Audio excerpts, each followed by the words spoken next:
मदनगंज किशनगढ़ के महेश विहार में आयोजित संगीतमय श्रीमद् भागवत कथा ज्ञान सप्ताह के द्वितीय दिवस पर श्री राधाचरण जी महाराज ने कहा है कि भगवान की लीलाएं अपरंपार है और श्रीमद् भागवत कथा जिसका सुंदर वर्णन है जो अनंत है। हरि कथा अनंता श्रीमद् भागवत कथा का श्रवण करने से सबका कल्याण हो जाता है। भागवत कथा सब जीवों का कल्याण कर देती है और कहा कि कथा श्रवण करते समय अपना ध्यान कथा श्रवण में ही लगाना चाहिए।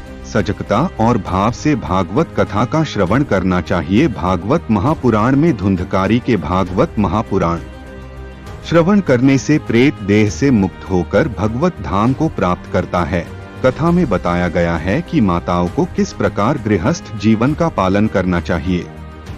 नारद जी ने व्यास जी को चतुर्श्लोकी भागवत प्रदान की। वेदव्यास जी महाराज ने 18,000 श्लोकों में भागवत की रचना कर दी। इसी के अंतर्गत विदुर विदुरानी के प्रसंग को बताते हुए कहा कि वस्तु के अधीन नहीं है, वे भक्ति भाव के अधीन हैं, जिन्होंने विदुरानी के हाथों से किले के छिलके पाए।